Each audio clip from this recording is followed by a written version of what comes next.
It's time for MacBreak Weekly. Jim Dalrymple joins us, along with Andy Ihnatko and Rene, Ritchie. Apple loses in the Supreme Court, but it doesn't mean what you think it means. Apple Pay now supports NFC and those little stickers. Is that secure? And watch out, here comes the Zombieload. It's all next on MacBreak Weekly. Netcasts you love. From people you trust. This is Twit. This is MacBreak Weekly, episode 661, recorded Tuesday, May 14th, 2019. Our frozen flooding Canadian future. MacBreak Weekly is brought to you by ZipRecruiter. Hiring is challenging.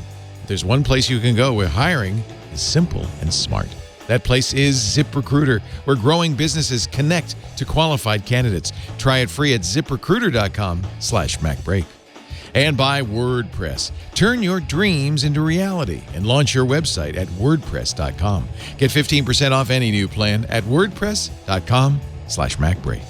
And by LastPass, the #1 most preferred password manager. Just remember your master password, and LastPass remembers the rest. Visit LastPass.com/twit to learn more.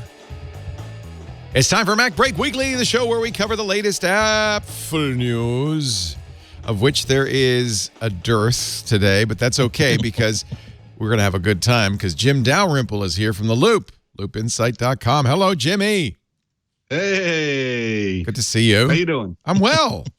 How's life in Loop land? Life is good. Good. We always like having Jim on. Also joining us, as always, from Boston Public Radio, WGBH in Boston, Mr. Andrew Ihnatko. Hello, Andy. Hello. I don't think I've ever heard Jim referred to as Jimmy. That's like almost a mind blower. I almost ducked when I said it. No. I honestly, it came out of my mouth and I went don't hit me. It sounds like my mother calling me. Jimmy, time for dinner.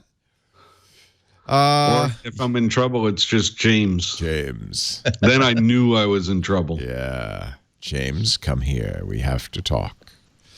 But on your way, pick a switch from the bush. Also with us, Rene, Ritchie, who is celebrating 18 weeks of nonstop snow.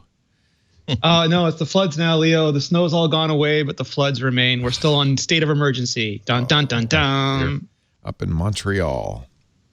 You can call me Jim. You can call me Jimbo. You can call me Jimmy. I mean, any of those things are fine. It doesn't have to call me Rene. No. So Apple loses in the Supreme Court, but as everybody was quick to point out, it doesn't really mean a thing. Well, it was interesting because...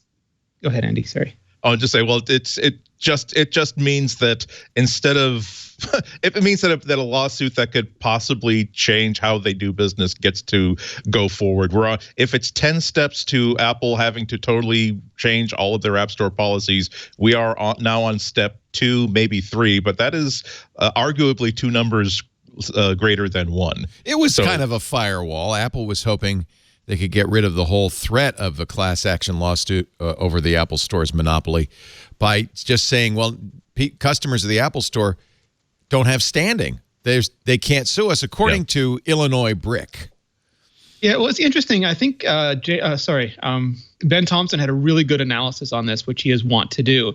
But this to me is sort of like maybe one of the best things that could have happened to Apple. And I say that only because that law was supposed to prevent dual plaintiffs from getting damages based on the same lawsuit.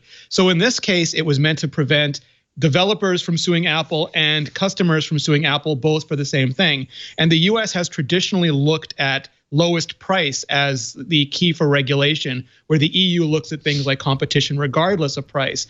And in this case, the thesis is that because of Apple's control of the App Store, app prices are artificially high, which whenever you say that, I just imagine every developer in the world screaming and crying because if anything, Apple's been accused of absolutely destroying the value of applications. But what this means is that it doesn't have anything to do with the merits of the case. It just means that the people involved, the customers involved, can sue Apple, but they still have a terrible case. There's a case maybe that developers can sue Apple, and there's a case that can be made about antitrust that has nothing to do with this.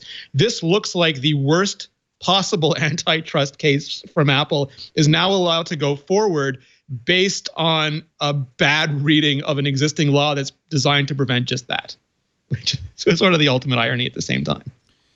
So just to be clear, the Supreme Court did not rule whether the App Store is a monopoly. Yes. There are no consequences, no damages to Apple. It just means that a lawsuit about that can go forward. And Apple has ample time, A, to defend that lawsuit, which probably will take years, and B, to, if it wants to, and I think this is what Ben Beharan said, there are lots of little changes they could make to the App Store that would make the whole thing moot. But are they pricing based? Like the whole thing for me that makes this one silly is that it's based on the price of apps being too high when the price of apps is still trending towards zero. You know, like you can make a lot of anti-competitive arguments, but pricing is a weird one. Pricing is the silliest argument of all in this whole thing, because the majority, well, no, not the majority. Let's say that a good portion of the apps are either free, which Apple takes no cut of. Obviously, there's no money to take a cut of, or they're 99 cents. So how is it that pricing is an issue here when apps cost 99 cents? I mean, I wrote yesterday that I don't think as consumers we value the work that developers put into creating these apps. The customers these days value free and complain that 99 cents is too much, even if they find the app useful. And that to me is just craziness. I mean, from what I've seen over the years, and I've been doing this for 25, 26 years now, the price of apps is ridiculously low. So for somebody to say that Apple has a monopoly based on that is just ridiculous. Yeah, but it still leaves them open to the idea that there is no way to sell an app there's no way to sell an app to iPhone users without giving Apple 30%. There is also, particularly in the EU, where it's not the users who are filing a class action suit, but the EU that is actually applying antitrust laws against Apple, saying that it's not correct for Apple to be selling a music service through their app store, but giving themselves better terms than they're giving Spotify or any other services that are sold through the app store. So this is there's still a lot, although everybody's very correct in saying that it's odd for users to file this suit as opposed to the actual aggrieved parties, i.e. the developers and the makers of competing services that compete with Apple to bring the suit. It still reveals a big vulnerability for Apple. This is something that they probably in the next 3 to 5 years, they're going to have to they're probably going to have to proactively make an adjustment to how they deal with parts of their business just to make these lawsuits much, much harder to prosecute, if nothing else. Yeah, and if people want to download apps from other sources, so from anywhere on the internet, what's going to happen is that there's going to be malicious apps and malicious code installed on phones that allows them to be hacked. Because what Apple does with the App Store is not just have a platform, but it's a safe and secure platform.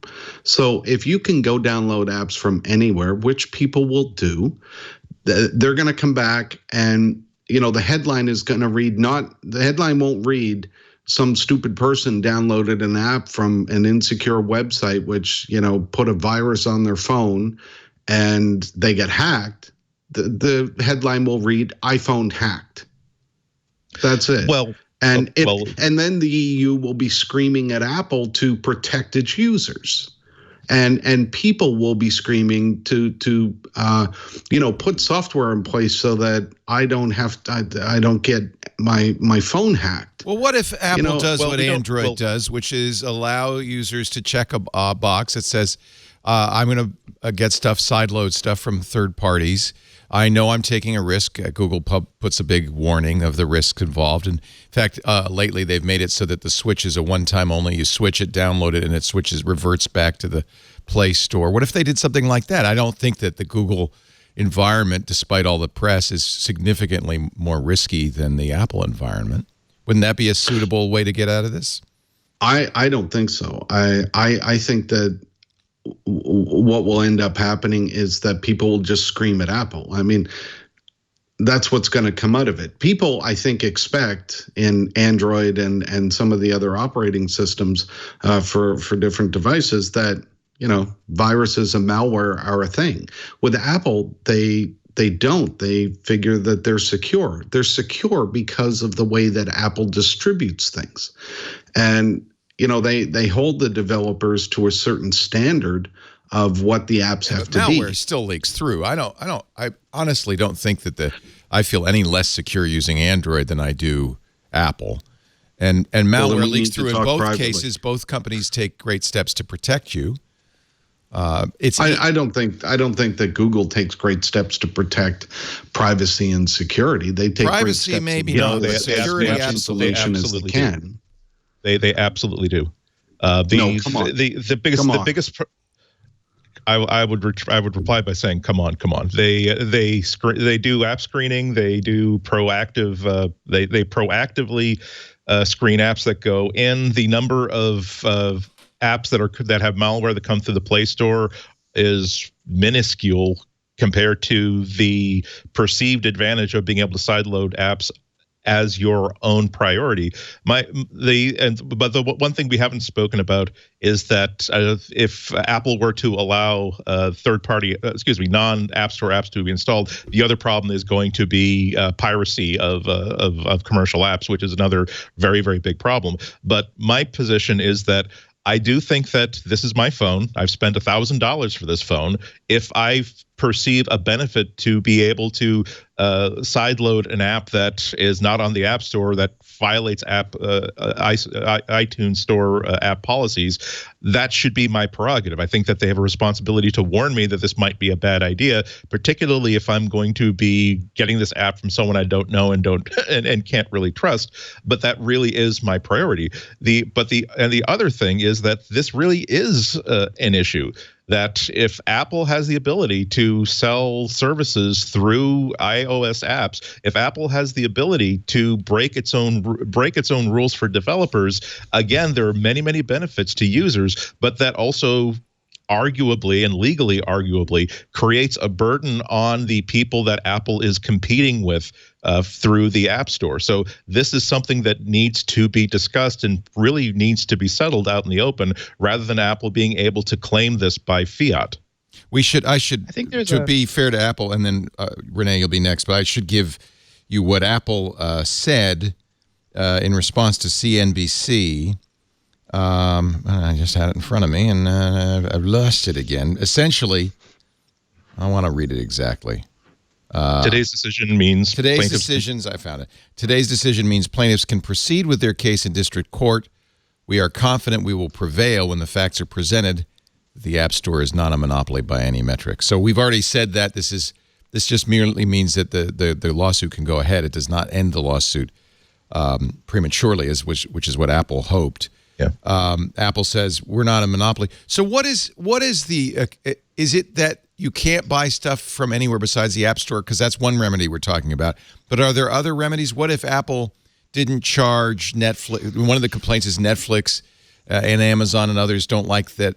Netflix says we're not going to allow people to renew their Netflix subscription. Companies that are intermediaries, like there's a couple of things here, and one is that in this specific, like there are a lot of antitrust arguments or regulation arguments you can make against the App Store. This case just happens to not be a good one. I think just on the law, it was a bad case. The biggest problem with things like Netflix and Spotify is that they and Apple are both trying to do the same thing. Netflix and Spotify are trying to aggregate other people's content and sell it to you for a profit. Whereas Apple is trying to aggregate they're aggregating music or TV. Apple is aggregating apps and trying to sell it at a margin. And there's no room for two margins there. You can't have two middlemen, and that creates inevitable tension because Apple can't take 30% and Netflix takes 30% and Spotify takes 30%. There's just not enough percent. It's just a math thing.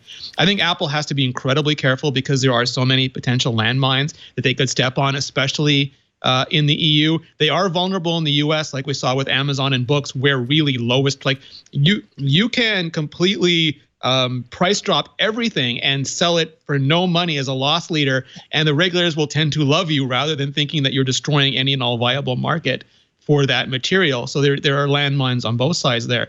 This case just happens to be a very bad one, and I think anything can happen at trial. You know, it's one of those situations where you can never go in predicting it. But on the law, this seems to be one of the more solid arguments for Apple. So I don't think there'll be any immediate damage from this. There's just the potential for problems outside of it. And it reminds me when you go back, because I always do this, whenever something happens, I go back to previous years and I read and I read and I read. And you look at the announcement of the App Store and how many developers were absolutely thrilled that it was only 30% because everyone else had always taken like 55% from them or charged them so much for everything that it ended up being an exorbitant amount. And 30% was just so low for them, and free apps they charged you nothing for, no hosting, no transaction, no nothing. And there is going to be a problem for Apple if they lose that 30% because so much of that services revenue, which they're claiming they're going to double in a short amount of time, is based on App Store. But also they subsidize everything that's free in the App Store based on the amount of revenue they're pulling in. Not that it's not obscenely profitable, it is, but there would have to be a profound change to the way the App Store works if any of these elements starts moving around. Is there an economic pressure on Apple as well, besides this lawsuit, an economic pressure on Apple? We know that smartphone sales are plummeting, the worst quarter in a long time last quarter, not just for Apple, but for all smartphone sales. Keep services revenue up. Well, but at the same time, you also want to keep developers writing for your platform. You want to incentivize. I mean, as you point out, what Apple's selling with an iPhone, besides the hardware, is the content. It's still the most profitable user base, and developers want to sell into. They convert better than any other platform still, and that's where a lot of money is for developers. There are certain developers who do well. That service revenue comes from selling content, subscriptions, in-app purchases, all created of that, by third parties. So you've got to incentivize third parties. If third parties are feeling ripped off, which is an incentive. Okay, that's a good point. I mean, honestly, they don't have a problem. Lawsuit notwithstanding, they don't have a problem as long as developers keep putting stuff on Apple's store. Especially those games, Leo, those games with the Smurf berries and the Poke coins. Yeah, but don't you think one of the reasons Apple created its the new gaming platform is in response to that? Yeah. I mean, it's Apple hard. knows They're that's making money bad off for them. When you make money out of something you don't like, it's a weird position to be in. Yeah. Well, also there's legal exposure. Just last week there's a legislation that's moving through the House to basically call these loot boxes and call these other sort of in-game purchasing things, kind of regulate them like they're gambling, and to take publishers to task for making gambling software available to kids. So there's a lot of good reasons to do it, part of which to make sure that the parents who are the ones who actually make the money that goes into the App Store through the form of allowances, if they stop letting their kids buy things through the App Store, then they start losing that money. So you may as well make sure the parents are happy. Eric Benjamin Seufert, writing on the Mobile Dev Memo blog, about the problem with the 30% platform fee in 3 charts. His final paragraph: Netflix decision to stop allowing users to register for the service on their iOS devices highlights Apple's difficult rock and hard place position with respect to payments. Smartphone penetration and decreasing hardware sales growth means in-app subscriptions are more important than ever, but in a cross-device world, developers have the option of accepting payments elsewhere. So he's saying give developers tools like lapsed subscriber discounts. Apple makes the case that access to its payments and products fully justifies its platform fee. That's the real risk here for Apple, not this lawsuit, which is going to go away or settle, whatever. It's the long-term risk that developers would turn their back on a store if they don't see it as in their interest. Well, also, like, there's no value left. I mean, the problem with the App Store is that it created the era of pop apps. We went from having Photoshop that was $1,000 in a box on a store shelf, and you bought 1 or 2 apps a year or every couple of years because that's all you could afford, to the expectation that you can have every app anytime you want it. They went from scarcity to ubiquity, and there's very little value in ubiquity. We see that in news. We see that in almost every form of content. We've seen music go from very expensive CDs to $9.99 a month for everything you could ever want to stream. And there's no real walking that back. And the pressure on apps to go down in price or low in price, big companies can afford to give everything away for free. So not only are people don't want to pay for your apps, but Google or Facebook or Apple is likely making a version of your app for free. And I think one of the greatest problems is that we're just going to lose our capacity for any of the developers that we here on this panel love to make a living making these apps. And then we'll be stuck in a sort of an era of, nothing wrong with Netflix or Office or any of those things, but that's sort of all There's the apps different will constituencies have. There'll be no here. money in the platform. So our friend Rich Siegel, he's happy to be back in the App Store. He's happy to give that 30% cut to Apple. But the marketing, the distribution, there's benefits to him. Netflix, though, by pulling out, cost Apple, its Sensor Tower estimates, cost Apple $450 million or more. That's how much money they had made so far from Netflix. That's a big chunk to Apple. Isn't that a big risk for Apple? I'm sorry, Jim, I keep cutting you off. Yeah, but Disney Plus is going to solve their woes. But they could hurt Netflix and make Netflix go running back to Apple. I mean, we don't know how this is going to play out. Yeah, we're in interesting times. Go ahead, Jim. Yeah. I'm sorry, Jim. I didn't mean to cut you off. Are you? Oh no, I forget what I was going to say now. I'm sorry. I apologize. Who is being hurt by this? Are consumers hurt by Apple's monopoly? I think that's your point, Jim. It doesn't hurt consumers. Right. I think it helps consumers. Yeah. I mean, we have a safe, easy, central place to buy apps, to have our credit card there. I have my Netflix subscription through Apple.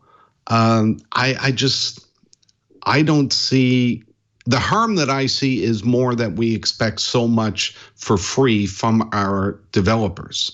And, everybody here and people watching know developers, know apps that they love. They can't work for free. And they're trying to find ways to monetize what they do without pricing themselves out of the market. And right now, pricing themselves out of the market could be $1.99. That seems ridiculous to me. That is where we are. That's the point that we've come to. And we're also worried about Apple taking a 30% cut or Apple inflating the prices of the App Store. Meanwhile, Amazon and Facebook are still collecting all of our data and selling it, and we kind of let that go. And now we're focused on, Apple and the App Store. I think our priorities in a bunch of different areas are completely wrong right now. So, we can be focused on several things at once. We don't seem to be able to do that. Well, okay. But the other points that I think need to be made are that I do think that if I think the ideal situation is not that Apple is forced to shut down the App Store, it is a huge benefit to consumers. I do believe that there should be a switch buried somewhere in settings that if you really, really, really want to do that, if you really want to sideload this app, we will let you do that. But here are some warnings, and also we will turn off things like we feel as though we can no longer trust this feature if we are allowing a sideloaded app to access it. So we will turn off make this ID feature unavailable. We will make Apple Pay unavailable to this outside app. But if you really want to do it, go ahead and do it, because again, $1,000. This is my app. This is my phone. I can do that. The other things that we should include in this conversation is that remember that the App Store means that developers can only do things that Apple is going to allow them to do, which means that a lot of really, really really cool ideas that have nothing to do with stealing your credit card number will never be permitted to happen within an iOS app. So I feel as though if Apple were to allow people, developers, to sideload apps, in addition to not having to give 30% to Apple and probably giving 55% to someone else to process the charge, they could really move development of the entire platform forward in little increments to those people who feel as though, gosh, this alternative app launcher is really, really cool, or this enhancement to Siri is really, really cool, or just this ability to stick a USB device into this plug and just mount it onto the file system is really, really cool. That's worth my going to the trouble of turning on this feature. So there are a lot of things about this that go above and beyond not wanting to pay 30%, and there are a lot of issues that go beyond the security of the device, and I just think that I see the upsides of sideloading apps as being more in quantity and in quality than the downsides of keeping the iPhone as a completely locked down device. The one test case we have of this is Epic Games, which and Fortnite. So Fortnite came out first on iOS, which tells you something, by the way, that Epic Games thought that was a more valuable audience, and Apple took 30% of all those, in-game goods that Epic was selling. Quite a lot of money, I'm sure. When Epic had the chance to go on Android, they decided not to go on the Android store. They did, in fact, tell users you'll have to, click that switch and sideload it. Initially, there was malware loaded in via the loader. They fixed that. I don't know. I haven't seen any measures of the success or failure of that strategy. But my sense is that it's probably a lot easier to play Fortnite on iOS than it is to play it on Android. I mean, I continue to maintain that if you want to affect change on the App Store, the best way to do that is to do something on Google Play that you just can't do on the App Store, and make it so successful that people start switching to Android just to do that. And so far, a lot of the most popular apps and popular services have all either debuted or been launched at the same time. Things like Instagram and Uber. Isn't that a hazard, though, to Apple that somebody's going to do that? They could, absolutely. Like if sideloading is so popular on Android that people are leaving iOS in droves to go to Android just to sideload, that is the fastest way you will ever get Apple to allow sideloading. Well, it's one of the reasons my daily driver is a Samsung Galaxy S10 Plus, because it's a very simple thing, but I don't want to use Apple's Springboard. Nor do I want to use Google's launcher. I use a third-party launcher, which gives me features I can't get on either of those platforms. That's why I kind of like having both, because for people who like the console model, like the Nintendo model, like game consoles are like this. You can buy cartridges from different places, like you can get links to the App Store from different websites, but all that stuff is going through Nintendo, and that just if you don't want to worry about anything, like I understand Andy completely, like the $1,000 thing, it's mine, but there are people like me who's like, I just don't want to bother with any of this anymore, and I don't want it, to risk, like I play with this launcher and now I can't get my font off of Comic Sans, and I've had it with this phone. There's an option on the market for you, and if you hate that, there's a different option, and if enough people hate it, they'll change it, but until then, it's nice to sort of have the different options. Ben Thompson says it isn't consumers he's worried about. He says, I do believe developers are being harmed by Apple's policies, and I do believe those policies are illegal. The implication of that, though, is that developers who should have the right to sue Apple, that's developers who should have the right, not consumers. And as you pointed out, Rene, this is all about double jeopardy, that the court says only one of the two parties can sue. Only one of them has standing. The court has now said consumers have standing. The majority's argument, Ben goes on to say, that there would not be a sort of double jeopardy with regard to damages. One of the motivating factors behind Illinois BRIC is not at all compelling. Apple claims that allowing consumers to sue will result in conflicting claims to a common fund, the amount of the alleged overcharge. Apple is incorrect, and incidentally, the Supreme Court agreed. This is not a case where multiple parties at different levels at a distribution change are trying to all recover the same pass-through overcharge. I think developers have a different axe to grind than consumers. And I think I will grant you, Jim, that consumers benefit by the App Store. And because they do have a choice, they can go to Android. I don't think the harm to consumers the case for that is very strong. I think there is a case, though, that there's a harm to developers. And clearly, examples like Fortnite and Netflix show that some developers are choosing not to give Apple their 30% VIG. No, it's very true, but there's also a lot of benefit to developers, and that they're given access to this huge platform. Developers should get the choice, I guess, is the point.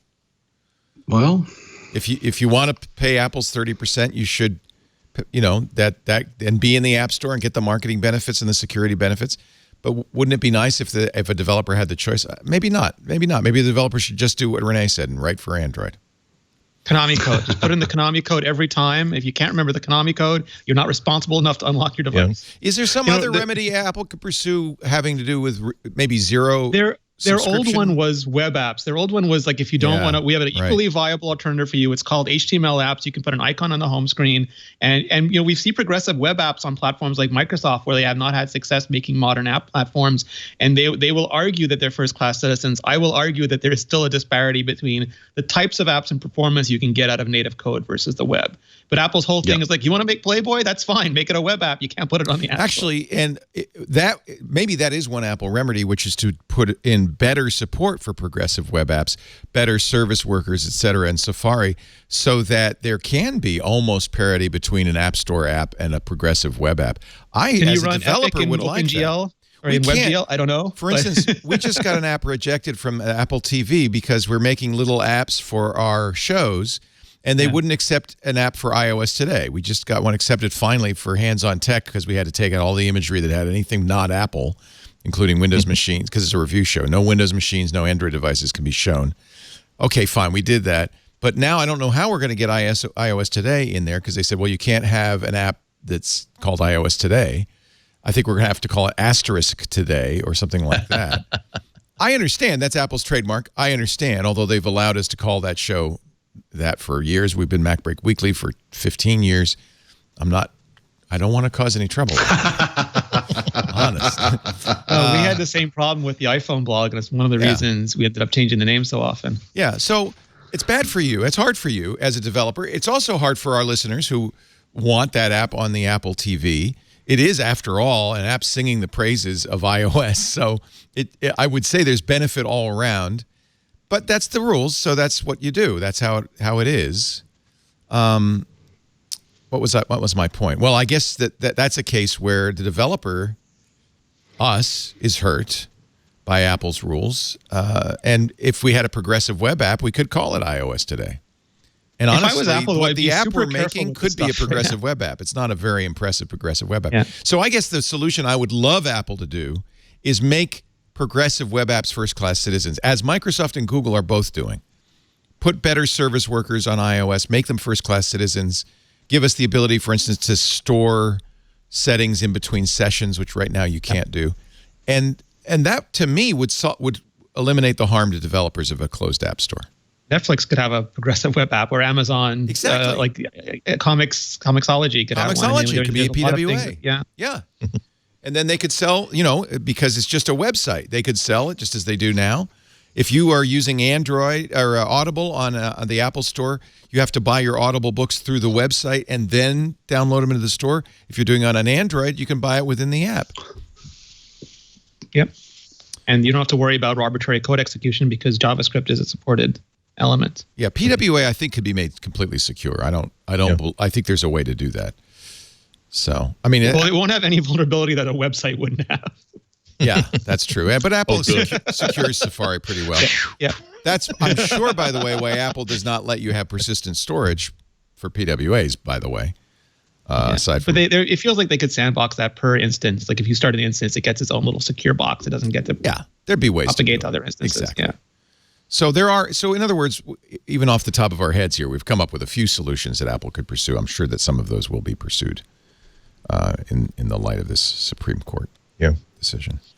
That it's rare that a company the size of Apple's or half the size of Apple's lets it get so far that they are required by the court to do something that they don't want to do. Usually this thing ends with some sort of an agreement where Apple is allowed to make some changes that the court thinks are appropriate and are certainly well within Apple's ability to negotiate for, and then it goes away. So this, I don't think we'll see a huge change in this. I'm just glad that the conversations like this one are happening. Yeah. Any other thoughts before we move on? I think we've dissected this. I just want to talk about lavender phones with Andy at some point. I'm sorry, that's purplish.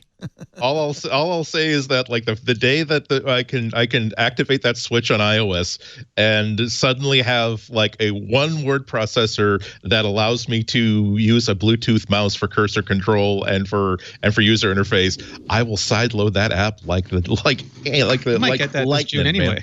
Well, yeah, you might with iOS 13, right? In fact, I just got the Bridge keyboard here, which I really like. That makes an iPad look just like a MacBook, doesn't it? You didn't kill Jason Snell and take his, did you? No, I had Kickstarted it, and it finally came, which they're still taking pre-orders on the Bridge website, but I think that means they're very close to shipping it. Let me log into my iPad so you can see that it is, in fact, an iPad, not a MacBook. But notice they've got this nice wrist rest where a trackpad would just be so nice. But, of course, there's no support. An accessibility feature. Yeah, there's no support for that on iOS. But if this is going to be a big problem for Bridge, if in iOS 13, as rumored, there is mouse and trackpad support suddenly in the iPad Pro, I'm going to have to buy a new Bridge keyboard. Or just plug in a mouse. Yeah, I guess I could. Doesn't it sicken you that you spent all that money on like a portable keyboard solution, and the keys, like there's almost a full millimeter of travel? It's disgusting. I know. And you know, it's like, they wobble in their seat. They're not stiff like a butterfly keyboard. It's actually pretty usable. You might get that fixed later this year too. It's pretty. No spoilers. You think that's the rumor? Is that true? I might have put a video up about it a few days ago. Yeah, there's. All right. No, stop the presses.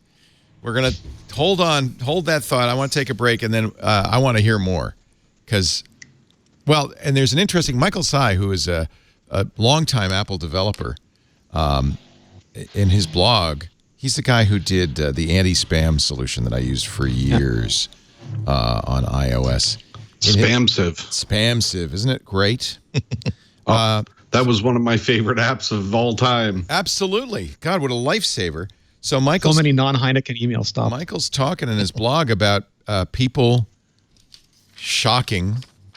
leaving Apple for Windows. Now that there's a Linux kernel in Windows, I think this must be a bad dream. I must have dreamt all this, because there's no way Bill Gates is spinning Linux and Windows, and developers abandoning Apple to use. No, it can't be. Anyway, we'll talk about that in just a second. There is, I think, a little rebellion among some of us who just can't bear that butterfly keyboard. But first, a word from ZipRecruiter. If you are hiring, you know that this is the hardest job in a business, but it's probably the most important job of a business, because honestly, that's what a business is. It's people. It's the people you hire. That's what makes the business. There's nothing else. A business is a bunch of people with a common goal, a common aim. The right person can take you to the moon. The wrong person can crash the rocket ship. So you got to do a good job, and yet it's challenging. You know, perhaps there's a perfect person somewhere out there in the mist for that job opening, but where? Which job site do they use? Which of the million resumes you're looking through has that right person? How do you review them? ZipRecruiter simplifies it all. ZipRecruiter.com/MacBreak. It's a smart way to hire. First of all, you post your listing in one place, ZipRecruiter, and they post it to over 100 of the web's leading job boards. And also social media like Twitter and Facebook. So right there, you're cutting through the fog, getting your posting out to the maximum number of people, giving you the best chance of finding that exact right person. But then they make it better, because with their powerful matching technology, they scan through hundreds of thousands of resumes, because people apply for jobs at ZipRecruiter, and they look for people with the right experience, and then they send them a note saying, hey, you should apply to this job. They invite them to apply to your job. It's one of the reasons 4 out of 5 employers who post on ZipRecruiter get a quality candidate through the site within 24 hours. Our experience has been even better. Lisa, it was breakfast. Our bookkeeper had given us 2 weeks notice, and Lisa said, I'm going to have to do her work in 2 weeks if I can't find somebody. I said, Lisa, this is a chance to use ZipRecruiter. This is breakfast. She says, oh, yeah. Posts it.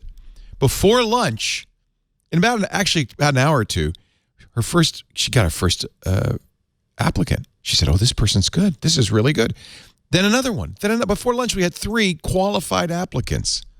That's the magic of ZipRecruiter. And, it's better than just, people calling you or filling your inbox. It all goes in the ZipRecruiter interface. ZipRecruiter goes through, analyzes each one, spotlights the top candidates so you never miss a great match. They make it easy for you with screening questions. You get a multiple choice, essay questions, whatever, to screen out the candidates that just don't meet the bill. You can they format all the resumes so it's easy to scan them. I mean, they do so much to make it easy. You got to do this. Try it for free right now at ZipRecruiter.com/MacBreak. I want you to use that address. That way they'll know you saw it here, so that helps us. But we're going to help you because we're going to get you a free trial at ZipRecruiter.com/MacBreak. It's rated number 1 by employers in the U.S., and I absolutely rated number 1. It's saved multiple times now. It's saved our lives. ZipRecruiter.com/MacBreak. ZipRecruiter is the smartest way to hire. Thank you, ZipRecruiter. So, Leo, before we go on, I was just reading that Ticketmaster is now nervous the same Supreme Court decision could apply to them. So this should rip all over the place. Artists and ticket buyers. If there was ever a company that deserves to be sued. Yeah, really. How much? What you buy tickets at Ticketmaster and they say, "Oh, and by the way, here's your $48 service charge." What? They're going to have to find a judge and a jury that has never ever bought a ticket for anything ever. Impossible. Don't get me started. So we went to a Broadway show, the Harry Potter show, that does not use paper tickets. They require you buy it on Ticketmaster online and then have the barcode on your phone. That's the only way you can get in. I guess maybe to save, I don't know, maybe there's piracy issues. I don't know. But of course, Lisa wants her ticket, so I send it to her. It doesn't work. I can't get my barcode up. We get to the front door. I said, I bought it on Ticketmaster. I can't. The show's about to start. I don't want to miss the beginning. They said you have to go to the box office. They'll print one for you. So you have to go around the corner. What did I pay the service fee for? Nada. I know this is all about like human psychology, but just last week I wanted to go see something where the ticket price was $50 and then go to checkout and it's $72. And I suddenly thought, I don't want to. If the ticket price had been $75 or $72 for the $3 fee, I would have paid it. I know it's the same amount of money, but there comes it's just something about your ego says that if you tell me that you need me to eat dirt, maybe I'll eat dirt. But if now you're making me eat dirt and call it ice cream, and I feel as though that's abusive, and that's an abusive relationship. I agree with you, Andy. It's crazy that's what happens to us on checkout. You mentally you plan on a certain amount. And then when you get there and it's nowhere near the amount, imagine if you had bought 4 tickets. Yeah.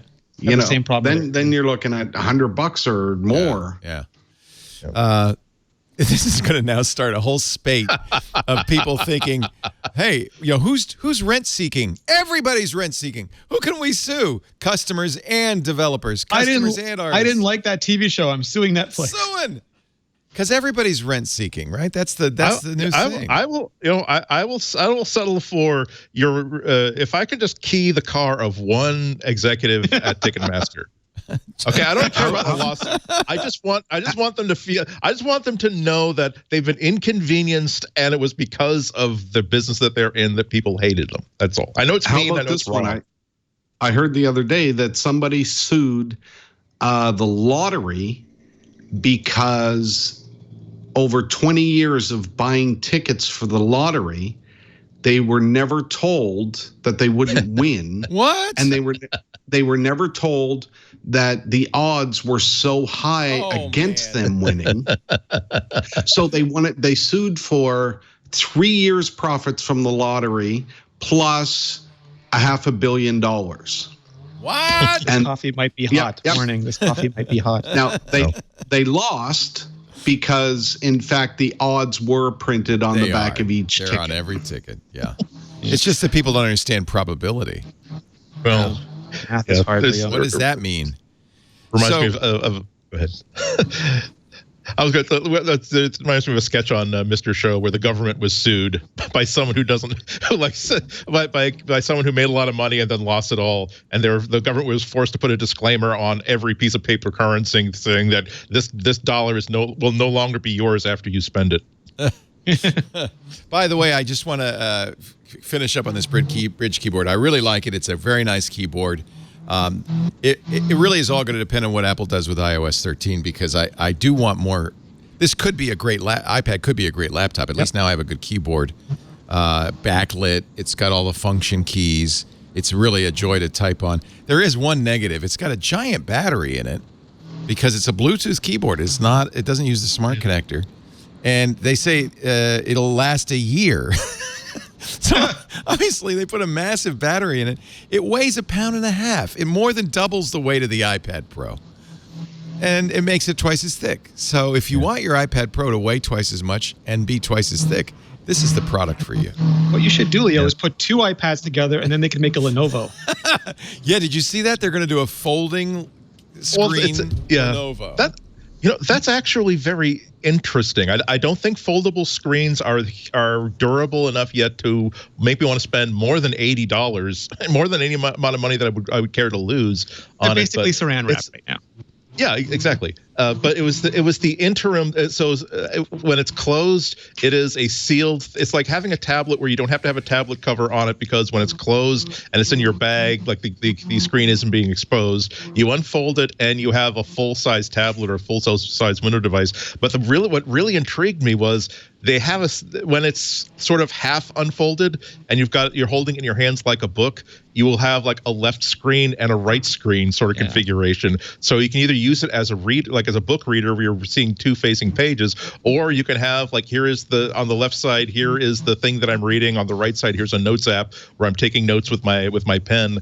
It just goes to show that as silly and premature as I think that every single foldable device we've seen yet is, it really does open up a difference between after 20 years of no longer having just a keyboard and a screen separated by a hinge. Here is a lightweight keyboard and a screen separated by a hinge. Here is a games quality huge keyboard and screen separated by a hinge. So this is a prototype, but here's a video from The Verge of what it looks like. Can you imagine Apple like 3 years ago saying, "Hey Jim, come take a look at this thing we're going to call the iPhone 10. It's a design verification test unit, but just come make a video of it." Yeah, that's crazy, isn't it? But that's the modern world we live in. Lenovo says, just what do you think? Tell us what you think. I like the moleskin. It doesn't have a real keyboard. That's the problem. I mean, you can, I guess, use it. It does. It has a separate keyboard. It ships with a Lenovo keyboard that you can put together and make like a quote-unquote 13-inch laptop. Yeah. But that too is interesting. I used to have a. Andy, have you moved into a motocross race course? Is that me? Who is that? I know who it is. It's Dalrymple. Are they chipping the wood again outside? Oh, man, I muted it. I didn't think you could hear that. It sounds like motocross is going on in your living room. I'm sorry. I have been muting it. Maybe no, that's I okay. didn't mute it right. We can do it from here. Probably that's a better idea. And just wave if you want to say something. I had the mic muted for the past few minutes while they were, buzzsawing my trees or something. It's done now, I guess, or at least I apologize. So one of the reasons I have a Lenovo laptop, which I like a lot, is as a developer, I just can't stand the Mac keyboard. But the Mac is definitely the best development tool. And by the way, not just for iOS and Mac. Because you've got BSD, you've got Linux under the hood. You've got not Linux, Unix under the hood. You've got a real terminal, although I use iTerm, which is a fantastic terminal. You could install Haskell or Perl or Python or Clojure or whatever. You know, I'm running Emacs on it for my Lisp development. It's really nice. But Michael Tsai on his blog, one of the great Mac developers, quotes Microsoft saying there'll be a full Linux kernel coming soon to Windows 10 as part of its WSL2, Windows Linux hybrid, beast with two backs. Tsai says, what a time to be alive. Does this mean that Microsoft will now ship more up-to-date Unix tools than Apple? And a number of comments from all over the internet, and some of them from Apple developers saying, Marco Arment, this perspective should be most worrisome to Apple. The MacBook Pro seems designed for other people's needs, not mine, especially coming from developers, which Apple has said are the largest category of Pro users. I have to point out, no one's ever going to use Windows 10 to develop for the Mac or iOS. Yep. So Apple's kind of got that lock in. One of the comments I enjoyed here, see if I could find it, was somebody's never gonna happen. Kyle Howell's unrealistic WWDC wish list, gatekeeper for iOS, relaxed App Store restrictions with new categories like DevStools, UI kit for Mac uncrippled, redesign and relaxed notarization system. We were talking about that a couple of weeks ago. Pro user automation and performance focus, a sign that easy things should be easy, hard things should be possible, has been deeply and culturally accepted into Apple iOS and macOS. Kyle writes, the current philosophy is easy things should be easy and anything more is a security risk. Yep. Which kind of is accurate. Brad says, after years of endless jokes, 2019 is truly finally shaping up to be the year of the Linux desktop.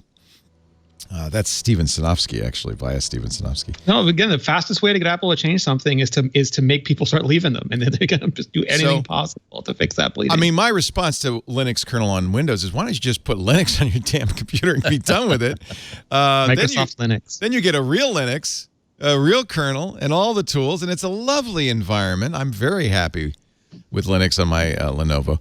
But now you said something that intrigues me, because I do love MacBooks, and I do love Macs, and I have, a deep love for Mac OS. If they would just fix that keyboard. So what do you hear? I think it's because I saw other people talking about it, and I saw Guy talk about it too the other day. But like the scuttlebutt is that along with the 16-inch MacBook Pro, which is basically the 15-inch with smaller bezels, which lets you get closer to the 17-inch screen. So the 16-inch MacBook Pro, it'll come with a new keyboard, quote unquote fixed keyboard.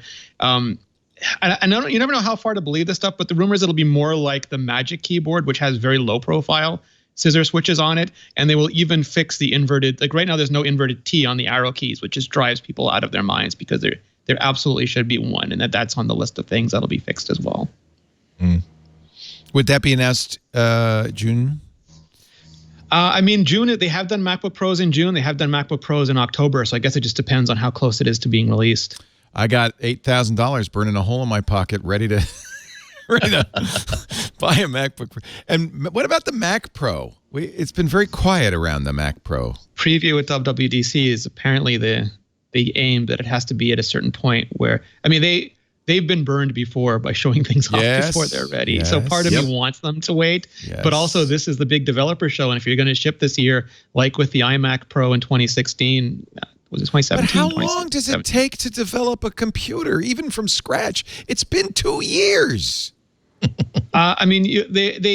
problem is that their bandwidth for Mac is like they're only making like 2 or 3 iPhones a year. The Mac is a way bigger product category. Even iPads, now iPads are big all of a sudden, but they were only making 1 or 2 iPads every 18 months, which is not a hard thing to do.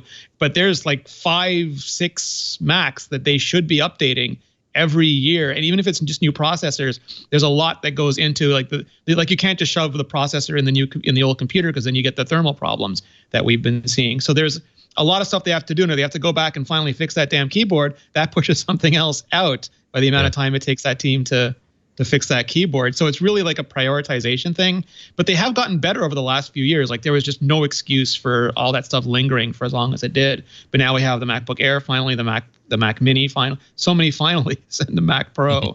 The only concern is that from some people, they really just want what they have fixed. Like they would just really like the 2015 MacBook Pro back with modern processors, and they really just want the cheese grater back with modern processors. And Apple's sort of like, no, we can do better. And you're like, please don't. Yeah. Please don't try to do better. Yeah, there's actually, I think last week there was someone had a render. Here it is. This is the that's kind of Mac Pro Phoenix. Yeah, not true. This is bogus, obviously. Yeah, exactly. Although the shopping list on the left looks pretty good. A Xeon W Cascade Lake, T2 security chip. Yeah. I don't know what the Apple X2 accelerator would be. And service.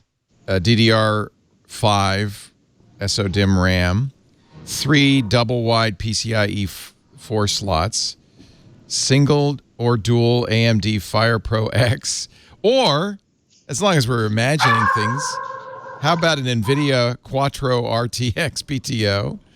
Never going to happen. Thunderbolt 3, 8 of them. 2 HDMI. My thing was like, I know the NVIDIA, like there's still reasons why Apple and NVIDIA don't get along, and most of it comes down to they're both big and successful and proud.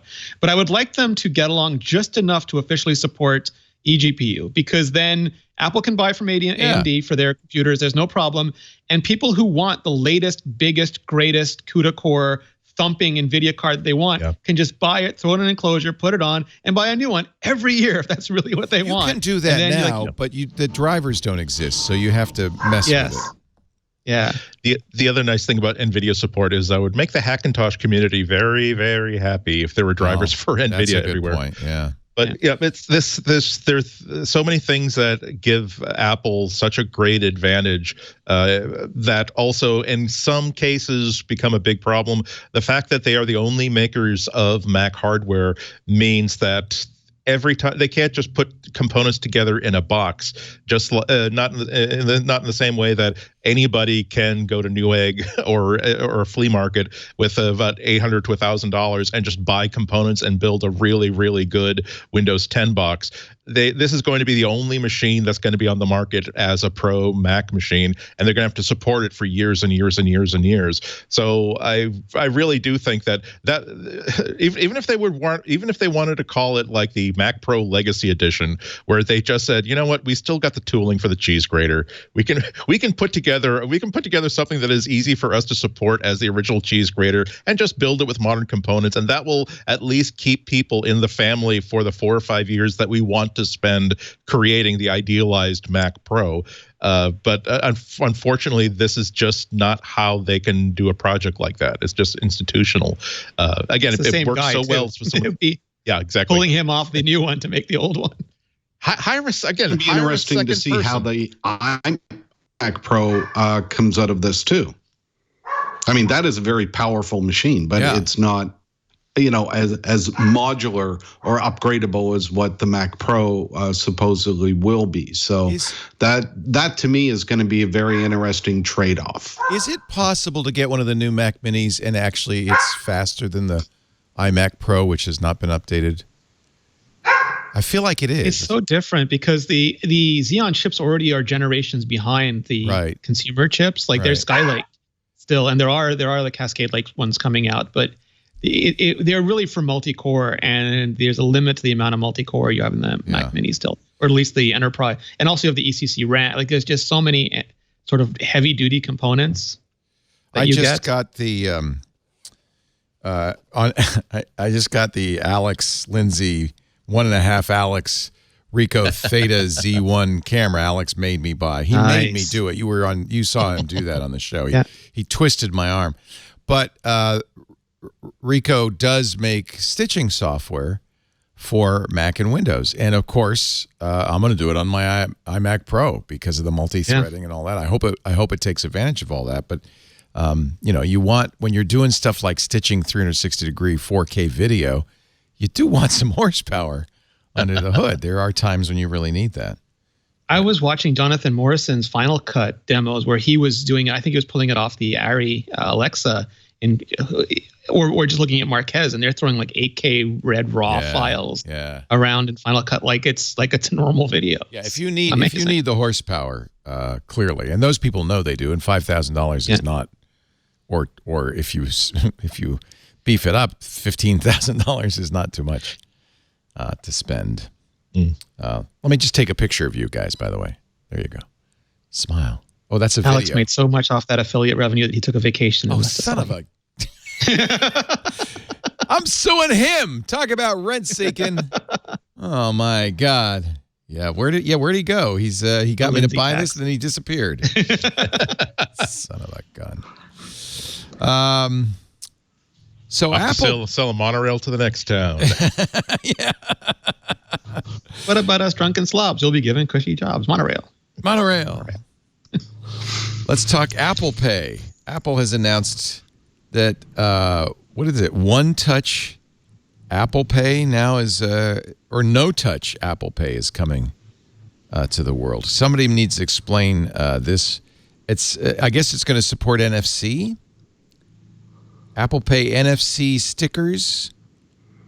And part of this is because the new Bird scooters, you just walk up to the scooter, tap it, and Apple Pay will pay it. No app, no face recognition, nothing.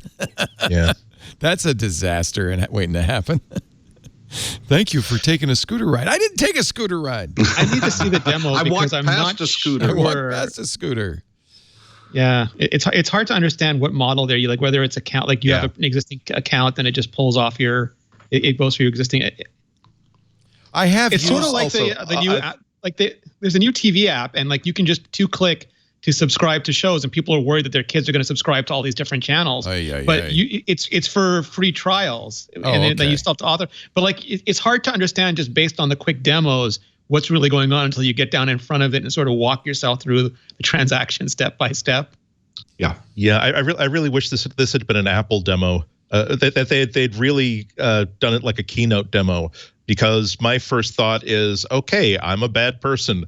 I'm going to make up a whole bunch of NFC stickers and put them on the top of the NFC stickers that are on the Bird scooters. That don't auto pay, but it will take you to what looks like a very official looking Bird site. Oh, we really do need you to revalidate. Could you type in your credit card number and we'll get you right through. So I don't know, not that I think that this is a weak thing that they're doing. I just don't understand how it works yet. And I'm sure they thought white hat service. Well, I'm sure Andy, I'm not going shopping with you. Yeah, I'm sure Apple's thought this out. I mean, if nobody, Apple's number one in security. Yeah. This was announced at a event called Transact, a conference for mobile payment technologies in Las Vegas. It was Apple's Vice President of Apple Pay, Jennifer Bailey, doing the demo, and she announced that the company's partnering with Bird Scooters, Bonobo's clothing store, and pay-by-phone parking meters for the initial rollout. That she also announced that inside the Wallet app, users will soon be able to sign up for loyalty cards with one tap.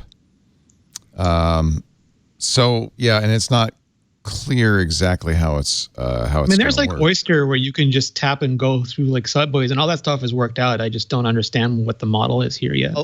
A lot of it is because below a certain purchase amount, the system doesn't even bother validating until the transaction is complete. So they figure that for like when I buy my plain donut at Dunkin' Donuts at Back Bay Station, it goes through immediately because they figure that no one's going to try to steal like $1.09, and if they do, well, they have my ID, they'll catch up with me later, or they'll try to make it right later on. But I don't know what the threshold is, but I think it's something $20. Like yeah. So or it might be even less than that. Basically, I think the metric is a cup of coffee. So this is America, so that could be $20. As a matter of fact, to the strawberry frappuccino with the pineapple twist. Yeah. Yeah. As a matter of fact, I think there is actually a scam going on where someone will have on the subway like a disguised NFC reader, like a point of purchase reader, and they will just sort of sneak up to you and just like bump into you and just like tap your phone. It does. I've heard people say that this exists, but I don't know how they would be holding it closely enough that the actual transaction would go through. But it just goes to show that for $1.10, they're really not willing to. It's going to cost them a lot more money to prevent theft of $1.10 versus just refunding the money when they think that you've been scammed. The details are it's bank specific. As you know, your MasterCard or Visa card is backed by a bank, so the bank that backs it decides. In some discount stores and supermarkets, Visa cards for transactions of up to $50 without requiring a PIN or cardholder signature. In other words, just tap and go. MasterCard features a similar limit for debit card customers. Not all banks allow it. It's $100 in Canada. Like you can tap to pay for anything up to $100. American Express has no limit in many situations. That's dangerous. The only problem we have is that the interface.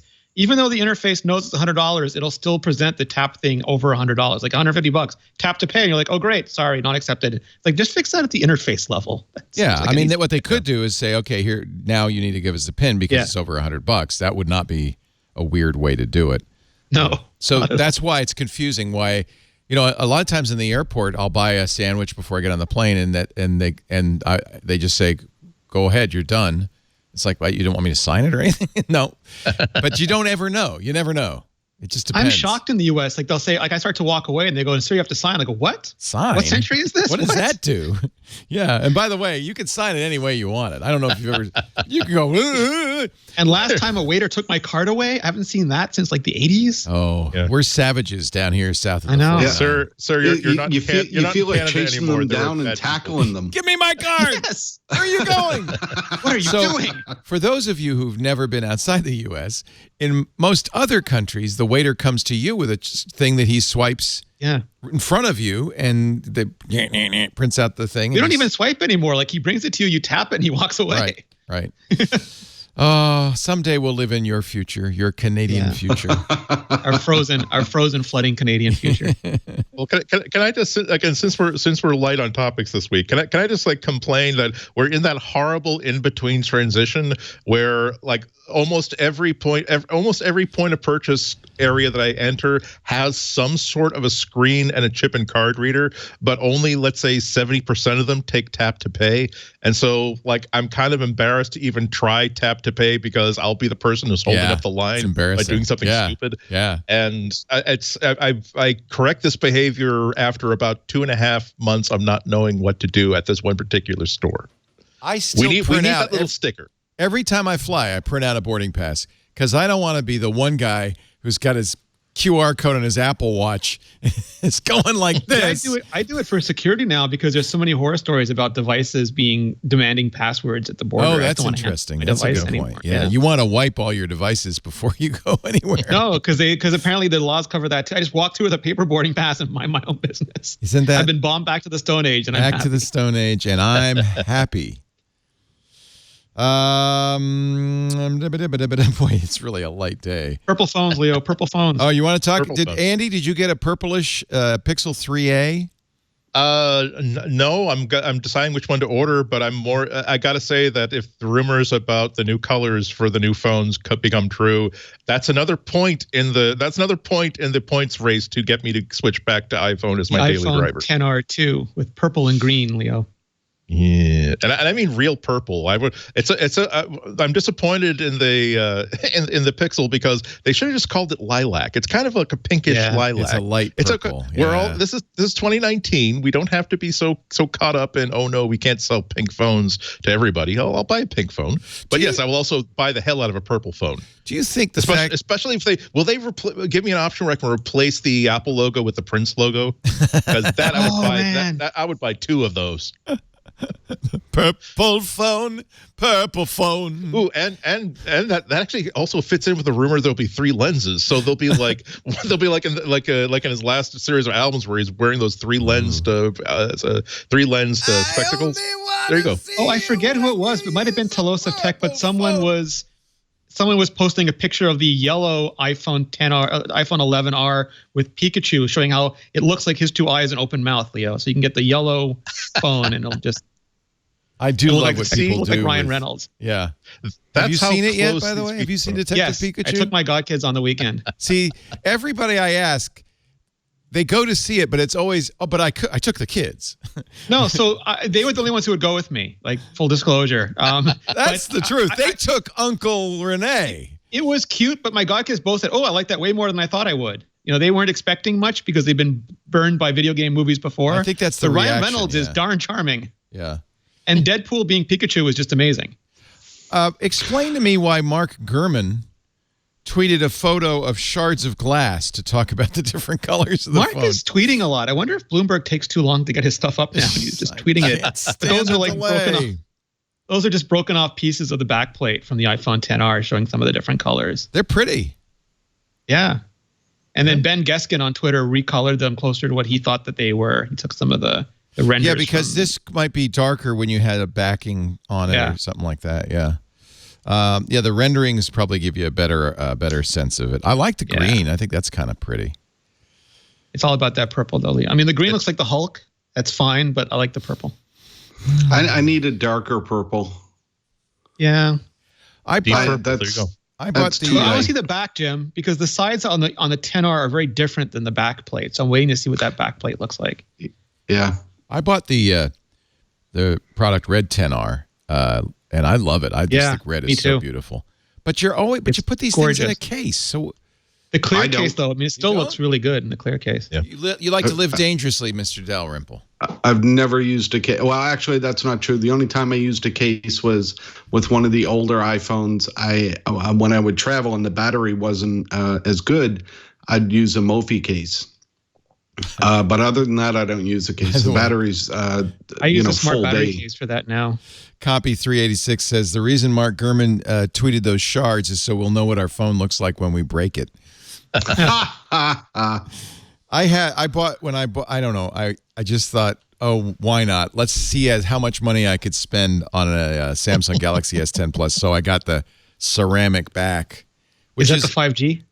No. They didn't have the 5G yet. And there's no 5G carrier even within 1,000 miles of me. It's not the point, Leo. It's like Bitcoin. You just got to get it. Just have to have it. Well, it's as dumb as buying a ceramic back for an extra couple $100, especially since I carry it in a case all the time. But it is lovely.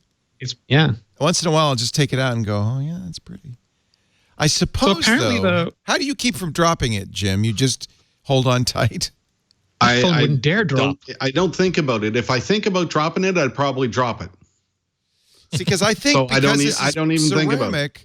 It probably the back wouldn't break, but that doesn't mean the front's any less fragile. Ceramic shatters, glass cracks, plastic splits, and metal bends. I mean, like it's just material science, Leo. You can't win. And unless you get vibranium, like a Ihnatko. As soon as my phone stops to drop, my beard shuts down and just grabs it. It reaches out. I know there's tentacles in that beard. He goes, I got you. I was asking around, and apparently the cameras are arrayed the way they are on the back because there's some mathematical advantage to having all of the different, like the telephoto, the wide angle, and the ultra wide angle, all within the same, all at the exact same distance apart. So we think that those images are actually accurate. Yeah. Huh. So these are because they're molds, right? So I guess, I don't know. Does that we've had everything. We've had the 3 stages of leaks, Leo. We've had the molds. We've had the prototypes. We've had the plates. We've had. And it does come from Mark Gurman, so it must be true. Why? You just tweet it out. So the arrangement is like a triangle, kind of. There's 2, and then there's one in the middle between it. And then what are these little things? That's the flash and the flash and the microphone. Microphone, okay. Yeah. All right, and then so this would be the 10R gets 2. This would be the Max. Oh, this is the 10R in the middle. Yeah, the 11 and the 11 Max get the 3 cameras, and the 11R gets the 2 cameras. I have 3 cameras on this Galaxy, and I love the ability to have 3 different focal lengths. I think it really is nice. Yeah. It's really weird that they. Sorry, go ahead, Andy. Oh, sorry. Just to extend the concept of what they were doing with the twin lenses before, to have this really, really slick zoom feature with an extended range without having to do with any of the mechanics of having like an actual mechanical zoom. Yeah, it really is very, very slick. I'll show you. I don't know. Can you see how well can you see this over my shoulder? I don't know. You'll find it. It's one of those cameras in there. You don't have an over-the-shoulder shot. Laporte Cam There it 5000. is. So that's the close-up. That's the middle. And then the wide gets like everything. So good. So that's really kind of cool. I'll do it again. Close-up. So, that really is kind of a zoom. Now, will Apple do that? Will Apple give you... They did that with the 1X, 2X, so I think that's just a very easy... Yeah, it's just like the 1X, 2X would be 1X, 2X, 3X, or whatever the next thing is. I use the wide a lot, even though there's a little barrel distortion. I really like having... when you're taking pictures, as I did last night, we had 12 people at dinner. everybody's in it. It's easy. You don't have to say, everybody lean in, get to know each other. The really cool thing Gurman was talking about is that it can fire all three cameras, even if you're using the middle camera, for example. Yep. And then if you cut somebody off or it damages it, it can just reclaim that data from the other camera buffer and repair the photo for you. How googly of them. Yeah, and it's also more data. Even if you're just using a focal length that's equivalent to the middle camera, it'll get information from the telephoto. It'll get information from the wide angle to do things like skin smoothing, to do things like foreground extraction. No piece of data is going to be wasted. You're sending electrons to all three sensors anyway. You may as well make use of them. Yeah, or photons even. Yeah. Let's take a break. It's interesting to look at like the 10R. Sorry, can I add one more thing? Please. It's interesting to look at it because Apple plans these phones 2 years, 3 years out. So the phones we're getting now were planned long ago, but they're sticking with a slightly worse camera and slightly lower resolution and different screen technology as the way of lowering the price. Where Google with the 3A, they're keeping the camera, everything they can possibly do to keep that camera, even if they have to reduce the processor and the processing speed and all of those things. And it feels like if somebody could figure out a way to put like a really good processor and a really good camera and just compromise on everything else, and there'll be nothing to complain about the inexpensive phones anymore. Now we will take a break to tell you about the best place to make your next website, or maybe your first website. In fact, I really want to talk to people who think that having a Facebook page or a Twitter account gives you a web presence. It does not. You need a website. Sure, you can link back to your website from your Facebook or your Twitter, but having your own site is so important. As an individual, doubly so for a business. And where's the best place to do it? Well, where 1/3 of the entire internet does, WordPress.com. WordPress makes it easy to build a gorgeous website. Powerful site building tools, thousands of themes. And the best part is, if you ever have a question, support 24/7 from actual WordPress experts and enthusiasts. It's not somebody just reading a notebook. This is somebody who really knows their stuff, and I've loved it. Every interaction I've had with the support team at WordPress. That's where my blog is. Leo Laporte is at WordPress. LeoLaporte.com is at WordPress.com. I self-hosted for a while, and I realized WordPress.com does it better. They take care of all the hosting, all the updates, all the patches. They give you all the plugins you could ever want. And by the way, no blog platform has better plugins, a better variety of plugins than WordPress. WordPress.com lets anyone pursue whatever it is they love by launching a site that's free to start with room to grow. In fact, I started with the free tier, and now I'm using the business tier because I love having all those capabilities. But it's easy to start. No 2-week trials. There's no hidden fees. And most importantly, the reason why you have to have your own website, that's the only place you can go where you own your content forever. Upload text, images, movies, music, whatever you want. Download it whenever you want. It's yours. It's your content. And WordPress.com is built to grow with you to get you where you want to be tomorrow. If you're a business, you can sell on WordPress.com. They've got great e-commerce solutions. It's a great way to put your name out there so that when people Google your name, they find your best stuff. WordPress is so flexible, so powerful. Many of the biggest companies on earth just say, "No, we're going to use WordPress.com." Kind of wish we had after seeing the final bill for our website, WordPress.com. That's why Fortune.com is our WordPress.com site.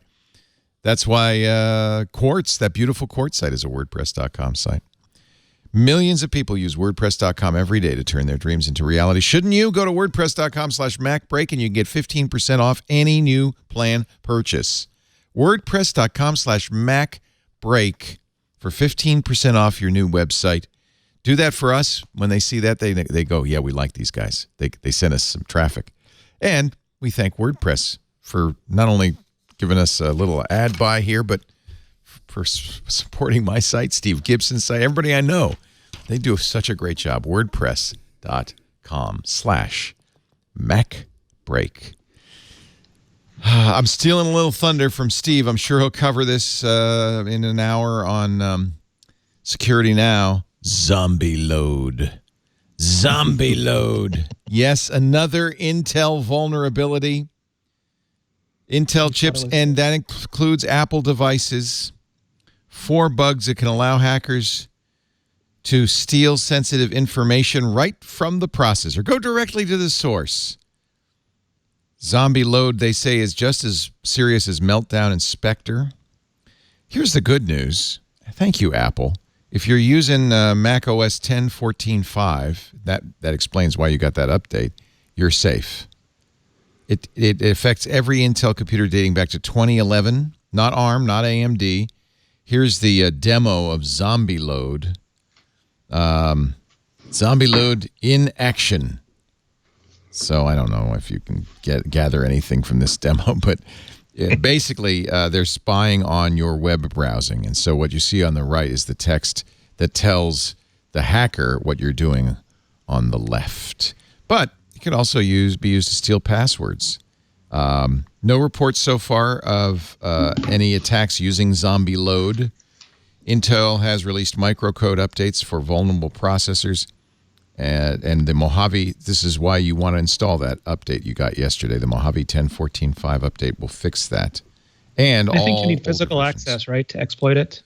Oh, well, that's good. If that's the case, it's nothing to set your hair on fire for. But let me see. By the way, there is a performance hit. An Intel spokesperson told TechCrunch most past consumer devices could take a 3% performance hit at worst. Data center, 9%. That's where Spectre and Meltdown and I gather Zombieload is an issue, is on a shared processor as in a data center, where you could have a malicious process running on the same machine as your process. And are those hits cumulative? Like, do we have to add those to the previous hits we took from the previous Meltdown mitigation? Like, is it 1% here, 2% there? All of a sudden, it's real percentages? So, according to TechCrunch, Zombieload is easier than Spectre, but harder than Meltdown. And it requires a very specific set of skills. Liam Neeson, stay away from my computer. Skills that make people like you very scared. Every Intel chip since 2011. It's just Intel's the gift that keeps on giving. When is Apple going to put their own chips in the computers? Do you think that's it feels like sooner and sooner, right? Do you think that's what's holding up the Mac Pro? Is maybe they want to make that be the first one with its own? It's hard to imagine the Pro would be the first one, just because to go from Xeon to ARM is a big jump. We're going from Core, they call them Core i5 now. I still think they're M5s, whatever. Those seem like a much mobile. Easier. Yeah. I didn't even know this was possible. Did you know that there is a government group called the Committee on Foreign Investment within the U.S., or CFIUS? Yes, you did, apparently. Your dog did. CFIUS has ordered the Chinese company that owns Grindr to sell by 2020. You might wonder why a Chinese company would buy a popular gay dating app. Although I think if you have some imagination, you might have some ideas. Beijing Kunlun Tech Company said it reached an agreement that prohibits the company from accessing information about Grindr's users and requires a sale before June 30th, 2020. Nor will Grindr be able to transmit any sensitive information to any entities based in China. It's a security agreement, and I think you can imagine that the Chinese government might be very interested in anybody they could blackmail if they're not out. And you figure they could have stopped the sale before it happened rather than peeling it back after. Really should have. But at least, it's done. Amazon announced next day delivery. They said it's going to cost us $800 million. Walmart says, yeah, we can do that. And we can do it today in Phoenix, Las Vegas, and Southern California. They'll reach 75% of the country by the end of the year. One day. We're going to send it to you before you order it. We just kind of think you want it. We know what you want. Free next day delivery. Dalrymple every day. If you order more than $35. You know who this benefits is Google, because Google, the problem Google Assistant has is, it's not Amazon, but Google has cobbled together a bunch of commerce partners, including Walmart, for their assistant. And if you can, I honestly still use the Echo just because I can buy stuff that way. But if I get free next day from Walmart, maybe. $35 would be the minimum for the free one-day shipping. Google has changed its express requirements several times. It's kind of confusing now. I mean, first it was, we'll deliver anything for free, which wasn't viable. Then we'll deliver a certain amount for free. And then it went to, we'll pay a monthly fee and we'll deliver whatever you want for free. And I think now it's back to a certain amount. So those kind of things, when it just jumps around and it seems like they have no idea what they're doing, it's not a good you experience. just kind of stop using it. Yeah. Well, you're going to love this because you don't know what you're going to be charged. You only get next day delivery if all the items you're buying are at the same warehouse. You do know which warehouse your items are at, right? It's of free, course, we'll pick it up on volume. If one item, I'll just use my Apple Pay to get a scooter and go pick it up myself. Yeah. It's also really difficult because, like, Amazon, for instance, is trying to they're trying to avoid hiring people who work for Amazon and deliver, which is why they went to all of the trouble of saying, hey, independent contractors, we will help you, independent contractors, create your own independent contracting business that only delivers for Amazon. Which they could get this all up and running so much faster if they just simply said, we are a huge company, we can afford for certain cities where it's worth our while to actually hire more people to actually buy or lease trucks, vans to make these quick short hop deliveries.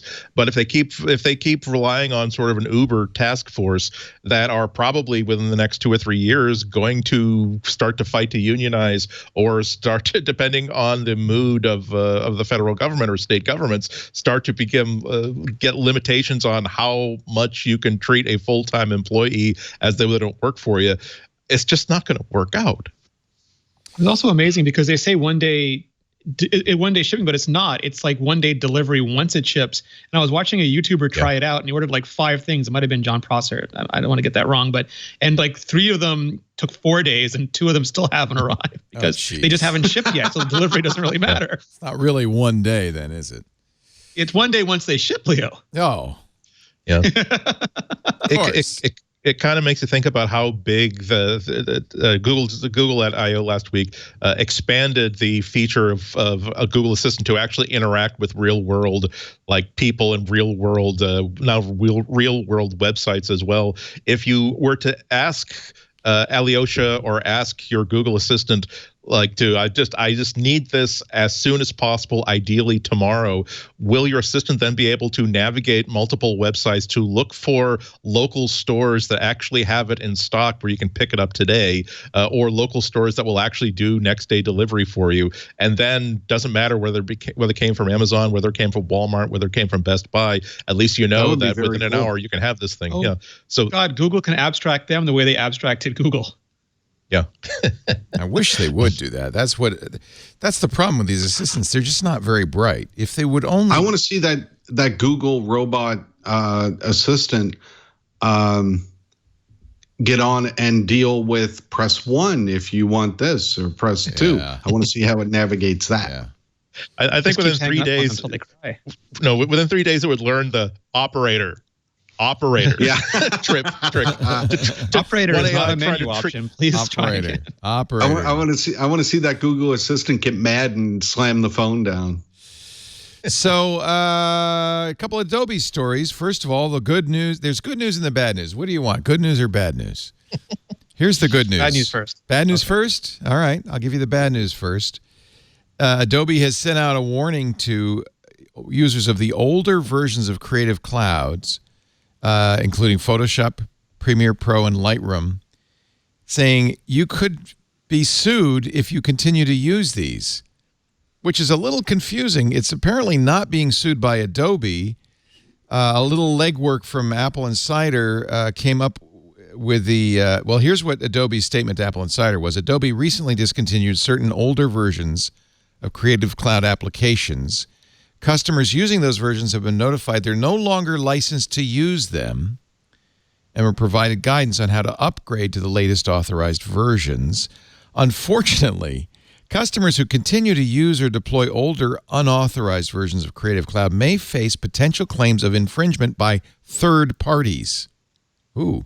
Well, we can't comment on claims of third-party infringement as it concerns ongoing litigation. So they did a little research. Turns out Dolby has been suing Adobe over copyright infringement and breach of contract. The theory is that Adobe licensed some Dolby technologies with an agreement based on how many discs were sold. But when the software went online, the companies renegotiated. But Dolby, according to the legal filing, when Dolby sought to exercise its rights to audit Adobe's books and records to ensure proper reporting and payment, Adobe refused to engage in even basic auditing and information sharing practices.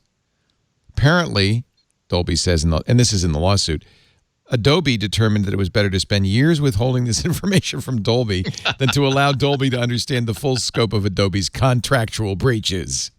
Wow. Better call Saul. God bless America. Another thing that's so frustrating is, like, as a Creative Cloud subscriber, I think I have the latest version of Photoshop. Then every once in a while I go in there and I find out they've put a new version up and it's not automatically upgrading me. I have to install the new version, and then do I install the old version? That takes away some of the components of the new version. It just... Well, that's the problem. Is supposed to fix all this. A lot of people choose to use older versions of Adobe products because they don't want the changes, even though they're subscribers to the Creative Cloud. And that it would feel like, well, I'm paying Adobe their monthly fee. I don't understand why. But, well, now you know. There's collateral damage in this war between the dinosaurs, Adobe and Dolby, and the collateral damage is you. Yeah. So that was the bad news. The good news. Adobe is now opening Photoshop for iPad beta signups. So if you're a Creative Cloud subscriber, search your inbox. I haven't gotten mine yet for an email inviting you to apply so that you can get pre-release versions of Photoshop for iPad. It was announced way back when at Adobe Max. Yep. But it would be fun to play with it. I'm excited. I think probably iOS 13, right? That's when everything suddenly turns into, real computing on the iPad. Maybe. Yeah. Trademark. It's going to be interesting to see how long Apple can continue with the idea of, no, you don't need a mouse. We're not going to support a pointing device for the general population as opposed for special needs people. And no, we will let you use a keyboard, but it's not really that important. It's going to be funny if they ever find a time where the most natural iPad product to put in to expand the line would be to build a 2-in-1, like a yoga style notebook where the screen can fold 360 degrees to the back, and suddenly have to say, I know this has a keyboard and a trackpad and a screen that is attached via hinge, but this is not a MacBook. Please keep buying MacBooks. By the way, do you think they'll skip? How long did it? Sorry. Will they skip Unlucky 13 and just go straight to iOS 14? No. Well, I mean, they skipped iPhone 9, so anything's possible, but I was going to say, like, how long did it take? I remember when the Mac came out, there was like no arrow keys and no terminal because you had to learn to use the GUI. Damn it. They were not going to let you just keep using your C. But then, like, after a while, it had arrow keys and a CL. I think, like, the Apple has this philosophy where they're not going to give you the old input until they're darn sure that you invested your homework, young man, and you learned the new input. And then after a while, it's like, all right, fine, just take your darn old input technologies. No, I don't think it was just the users. It was also the developers saying, I know that you're going to want to simply make a version of PFS file that just uses all the command keys. We're telling you that we don't want you to do that. And we trust you so much. We're actually ripped out the keys from the prototypes to make sure you have to do that. If you're using WhatsApp, update it now. Apparently. Can you believe the story? Or delete it. Or delete it, which would be a better idea. Unfortunately, a lot of people have to have it because that's how they communicate with other people who refuse to use anything but WhatsApp. It's a 0-day exploit. an exploit that comes from an Israeli hacking firm. The NSO group, they build exploits and surveillanceware that governments purchase. And apparently they sold a package called Pegasus to some government unknown, which then got snuck into a silent infection into WhatsApp. And I guess discovered by security researchers, WhatsApp prior to it's like a buffer overrun, right? That could do executable code. A buffer overflow vulnerability that requires no input from the user whatsoever. Yeah, you could call them, and whether they answered or not, you could send this code, which would then put Pegasus on there. And of course, your WhatsApp account is tied to your phone number, so they call it. You got Pegasus on there. Yeah. It's basically a phone call. Will hack you. Engineers at Facebook scrambled over the weekend to patch the hole and updated WhatsApp yesterday. So please update if you're using iOS prior to WhatsApp for iOS prior to 2.19.51, WhatsApp Business prior to 2.19.51, WhatsApp for Windows prior to 2.18.348, and if anybody's using WhatsApp for Tizen, yes, you. that one guy prior to 2.18.15, just update the damn thing, and it'll be removed. But boy, how long's that been in there? Yeah, they don't know. It took them 10 days to patch it. No idea how long it was open. And this is like nation state level stuff. So they won't say how many. They said, I think, a dozen or dozens of people, but there's no real way of knowing. And at WhatsApp scale, even a very small percentage of people is a lot of people. Well, Citizen Lab, which monitors Pegasus, says that they know that somebody tried to use the exploit as late as Sunday night to infect a UK-based human rights lawyer's phone. He had helped people in Mexico and Saudi Arabia, and apparently, so you can kind of guess who the perpetrators might be. So, on the other hand, the lawyer was suing NSO, the company that made the spyware, but NSO says no, we would never. We would never use our software to attack anybody. It's only used by intelligence and law enforcement agencies. Amnesty International and others this week will urge the Israeli military to ban the export of NSO Group's software on the grounds it's sold to governments with questionable track records on human rights. The human rights lawyer told Forbes Tuesday he started receiving strange video calls over WhatsApp around 3 weeks ago. In the early hours of the morning from a number with Sweden's country code. That's when he tipped off Citizen Lab. The lab then told WhatsApp, so that's how they found the security hole, was this lawyer. Okay. And just to be clear, there's a lot of agencies from a lot of countries that, regardless of how you feel about the country, the agencies have done things that we're not happy with. So. The thing to remember is that's going to be a targeted attack. They're not going to use it against everybody. They're going to be calling specific people that they want to target. And, if you're a target of a nation state, you're screwed. I mean, this is coming on the heels of a report that bad people of whatever description you want to describe them as have people sort of embedded at Verizon and embedded at phone companies to make it very, very easy to clone SIM cards for, again, and when you consider that you get the keys to the kingdom if you are able to transfer authorization codes and double authorization to your phone as opposed to the person that you want to hurt. That's pretty damn bad. It's I think that I really do think that as quaint as we feel that stories about the 1930s and 1940s where you could just like stand on a road and stick your thumb out and someone would come and strangers would give you rides places and banks would leave their doors open and just leave a pencil by the ledger saying deposit whatever you want, take out wherever you want. I think that in 20 years time people are going to be looking at 2019 about digital security in exactly the same way, that so many things are just so easy because they're almost impossible to prevent this kind of fraud at scale. We're going to have to find solutions to these because it's going to get from individually high value targets to, oh, what the hell? Let's just see if of these 1,000 people, let's see if we can get SIM cards for 8 of them. And of those 8, let's hope we can get one person who has over $1 million in an investment account that we can move over. Fishing to trawling. I'm getting a flip phone. There you go.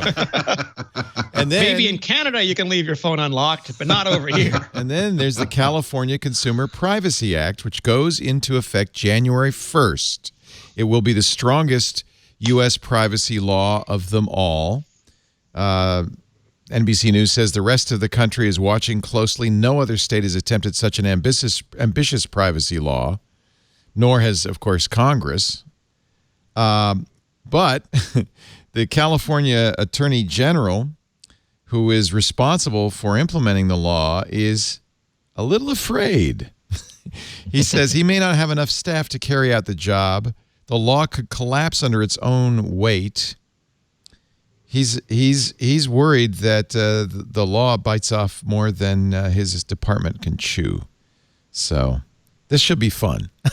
I mean, he's going to need a whole department just for Zuckerberg. We're going to need a bigger boat. Yeah. This is exactly why you hear every single CEO, Facebook, Apple, everybody saying that we've been trying to open we feel that privacy and security is important, and that's why we want to work with the federal government, whom we're already spending lots of lobbying money for, and we already know we can control, rather than negotiate with 50 individual states, some of which are not willing to do things just because we ask them and be really mean to them and give them lots of money. So yeah, there is a need for a formal Bill of Rights for consumer privacy, but we're gonna have to. It really is. We really are gonna have to feel our way around these laws. We're gonna have to have a whole bunch of bad laws that show us how off the rails this can go before we figure out what we need to implement and what we need to sort of give up on, just to make sure that the wheels can continue to turn. I don't think we have to worry. Mark Zuckerberg said the future's private. Case closed. There you go. Case closed. Oh, well, there you go. Yeah. Okay, let's. Privacy on stage this year. I think we said this last week. Privacy on stage this year was AI 3 years ago and the cloud 10 years ago. It's just whatever buzzword we need at it's this point. Blockchain, baby. And here it comes. So in the annals of dopey hacking, just down the road a piece, the chief financial officer of a California school lunch company, Choice Lunch, was arrested last month because he was charged with illegally hacking Lunchmaster, his competitor, to find out, and this is what he wanted to know, what kids across the San Francisco Bay Area like to eat and what they are allergic to. He's been charged with unlawful computer access and fraud, and if found guilty, faces up to 3 years behind bars eating food that will almost certainly be worse than the food in California schools. Yeah. And oddly enough, this is what Amazon is doing legally right now by being able to observe what people are buying on Amazon, what products, what brands, and also what decisions and what decisions brought them there, what other things were they looking at, what other products had they been buying over the past 3 or 4 years. That's what fuels the expansion of Amazon's own private brands. They will start to get into they will develop their own or license their own noise canceling headphones only after 3 years of the most wonderfully valuable consumer data on all of their competitors' customers. That was the Facebook thing too, right? They were figuring out what apps to buy and what apps to make based on stealing all the data from the phone that they were installed on. Using Apple's that's why enterprise certificates. Yeah. Well, not only exactly. That's why they bought WhatsApp, because they knew that there's a lot of people who are not using Facebook Messenger; they're using WhatsApp instead, and so they decided to buy WhatsApp. Oh well. God bless America. Let's take a break, and then it'll be God bless your pick of the week. And if there's heavy metal involved, everybody will be happy. But stay tuned. We will find out. First, a word from the best way to secure yourself. You can't trust the other guys to do it. You got to do it yourself with LastPass, the password vault, the #1 most preferred password manager. With LastPass, your data is encrypted everywhere except on your device. It's only decrypted on device. And by the way, every device, iOS, Android, Mac, Windows, Linux, when I set up a new system or a new phone, the first thing I put on it is LastPass, because then I know I can log in. It's easy. It auto-fills the forms. I can install the rest of my apps. I can get to all my websites. And if you're a business, you better darn well be using LastPass, because password security is the sharp point of any attack. And your employees love to share passwords. We know that, or put them on a Post-it note on the screen there. With LastPass, and we use it here, in fact, at Twit. I've used it personally for more than 10 years, and as soon as we could, we used LastPass Enterprise. You create an account with one long, secure master password. Let LastPass remember the rest. And I trust it so much, I don't just put passwords in there. Everything's in there. My passports, my driver's license. I put all my social security numbers, all my critical information. It's the safest place on my computer to store the stuff I care the most about. And LastPass is great for business because you can easily share passwords using password folders. All the people in our ops have the access to all the ops logins. All the people in the business department have access to the business department logins. But there's no sharing there. And we can even set it up so that you can log into our bank accounts without actually getting the password. So there's no way you could take it and give it to somebody else. You just click a button, it logs you in, and you're there. LastPass is for businesses of all sizes. Manage password security. Get yourself administrative oversight. You can safely and securely move to the cloud. See actionable security reports. Over 100 policies. So we set standards for what the employee's master password can be. We require two-factor authentication. By the way, LastPass makes a great authenticator. Very easy to use. One-tap password verification. Automated user management. We can revoke rights easily, create rights easily, and we control shared access. That's what you need in your business. Do not be the next big breach. LastPass is a solution for you. For individuals, LastPass Premium. At home, I use LastPass Families. That makes it easy for me to share the family passwords in a family folder. I just put the password in that folder. Lisa has access to it. She also has a very nice feature called Emergency Access, where if something should happen to me, if I become disabled, she can get access to my password vault after jumping through a few hoops. But that is absolutely critical. LastPass Families lets you keep all the family passwords organized, secure, at your fingertips. We have medical accounts in there, credit cards, entertainment, everything organized into folders by family member or type of account. And that digital contingency plan, Emergency Access, is a lifesaver. LastPass for teams, if you have a small company, 50 or fewer. And then the big boy, we use it, LastPass Enterprise. LastPass is the way to protect yourself. Try it today. Join over 13.5 million people who've signed up for LastPass, are loving it and trusting it. I trust it 100%. LastPass.com/twit. Find out how they can help you. There's a LastPass for you at LastPass.com/twit. I thank them so much for their support and for keeping us secure. Jim Dalrymple, rock and roll. Your pick of the week. All right. So I'll explain to you the band that I pick, the reason that I picked them. But the band that I wanted to highlight this week is AC/DC. The reason that I wanted to pick AC/DC this week, even though they're such an old band, I started listening to a lot of the old AC/DC again. Yeah. And I realized just how good it was. Lisa is going through a Bon Scott phase right now, and it's just awesome. Oh, it is just so incredible to hear a lot of that old stuff. Now, we can even say that Back in Black is old stuff. Back in Black came out in 1980. It was the Brian Johnson, his first album with AC/DC, but that was still a long time ago.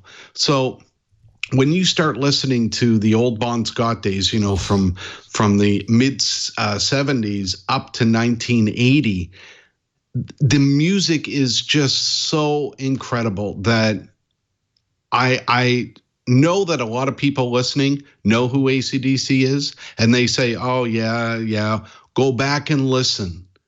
I went back and started listening and was just blown away all over again at the albums and the music in those songs and those albums. So it's hard to do believe yourself that a favor, go back and do it. He's been gone since 1980. That's just, God, it's hard to say. He died in 79. It's almost 50 years. It's amazing, you know? Crazy. Yep. Well, I couldn't agree more. And in fact, we're watching Billions on Showtime, and there's a big boxing match, and Lisa said they're going to play TNT. And they did. There you go. They did. It was uncanny. She was channeling the TV show. She said, this is an AC/DC moment for sure. She actually wanted a Bon Scott song, but that's okay. It was still great. Hey, thank you so much. What a great pick. Jim Dalrymple, loopinsight.com. Do not fear this beard. He is a pussycat. J. Dalrymple on the Twitter. It's so great to have you. Thank you, Jim. Thanks a lot, Leo. I really appreciate it. We love having you on. Your pick of the week, Mr. Ihnatko. We were talking about web apps at the top of the show, and I just decided to recommend a really cool web-based image editor called Photopea, P-E-A. And it really is like Photoshop of, let's say, 3 or 4 years ago, maybe 5 years ago, but entirely done as a web app. So it'll run on your phone, it'll run on your iPad, it'll run on your desktop. It supports layers, it supports tools, it'll support RAW, it'll import, export, PSDs.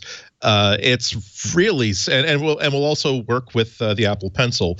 It also supports vectors, it supports text. It's surprisingly good. And the only thing that's kind of better than a really good $5 app on the App Store is something where you just bookmark it in your browser in Safari, and it's synced to every device. The bookmark synced to every device that you have. And when you suddenly realize that, oh, I really need to just change the aspect ratio of this, or someone sent me something as a PSD, I need it as a JPEG, to be able to just open it up in your web browser, make the fixes that you need to do, make even some kind of sophisticated fixes like adding gradients and things like that, and then be able to export it back into the camera roll is pretty darn nice. It also will work with the standard with the Files app. So if you can open documents or RAWs or whatever from Dropbox. You can open files from URLs. You can open things from the camera roll. And then when you're done, when you do a save as, you choose the format, the size, everything you want to do, and then it will just simply appear as a kind of like a download link, even though it's coming directly from your own device, that you can then direct to, again, the camera app, the Files app, the camera app, anything else that you want to target it at. So don't think it's going to be as responsive as or as feature-filled as something you'd pay $30 for on the App Store. But once again, as something you can just simply drag into your bookmarks bar, so that when you really do need something, it's right there. It's a really handy thing to have. It's supported by ads, so you might see, if you don't have an ad blocker going, you might see a little a gutter in the side that will show you an amazing offer about something that will enhance and incredibly your life. But again, it's free, so I think that's kind of okay. There is a paid version as well, and it looks like this is a progressive web app, so you can install it. And this is an example of why I think progressive web apps are so important. Here's something you could do on an iPad or a Pixelbook, a Chromebook, without having any additional stuff installed. I think that's really impressive. Thank you. Good tip. I am not aware of this, and I will definitely be using it. Photopea, as in a pod, P-E-A. .com. Thank you, Andy. Wow, that's impressive. And last thing, just remember that it has been developed since 2013. It started off as a student project, so it's not as though this is something that just came from out of nowhere or just came out of some Russian developer a year ago, right after the election. So it does have some pedigree to it. I think there's a lot. I mean, this has layers. You can it reads and writes PSD files, Photoshop files. This is impressive as heck. Background removal. Wow. It's pretty darn good. Wow. It's got Gaussian blurs. What more could you ask? Gaussian blurs. No. Yes. I wish somebody would do a Lightroom like this. That would be very cool. Yeah, again, it's such a great idea. There's people don't understand exactly how good something that just uses web technology, that uses the web as a software platform can be, and it's just not taken advantage of. I think possibly because app developers can get so much more information off the device as a regular app, as well as do make it more responsive and take advantage of more features. But I really think that there should be a web platform in and of itself. I'm going to take a picture of myself inside the app, create a new project, and then edit it. Let's get the bags out from under my eyes right away. Photopea. Rene, Ritchie, your pick of the week.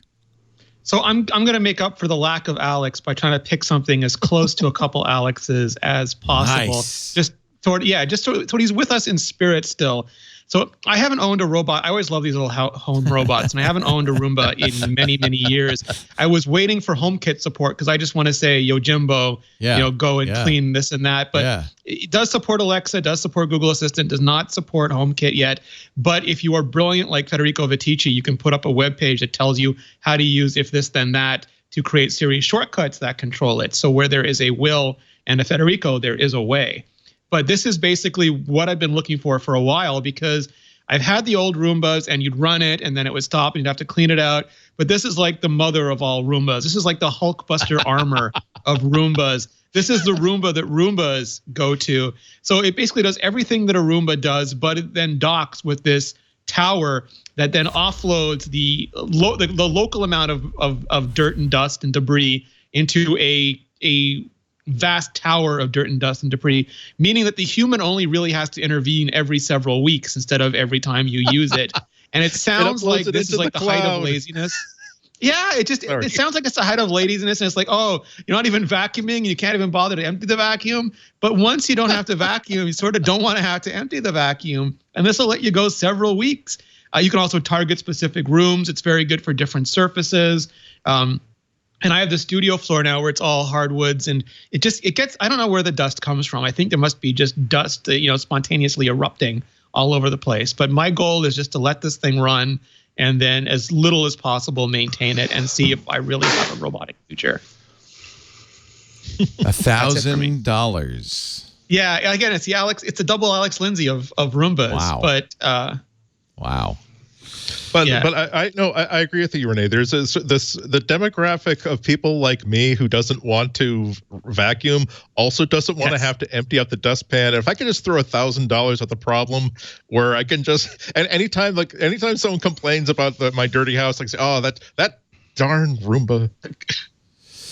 I forgot to cover the new Apple TV app. Is there anything we should have mentioned in there? I guess I did a video on it. It's really so it is both amazing. So let me back up for a second. There is no Apple Music for video yet. Like you can't just go to one service and get everything, or like several services. There's no Apple Music, Spotify, whatever. There's still a bunch of different fiefdoms that have exclusive content that expect you to get separate and manage separate subscriptions for each of those.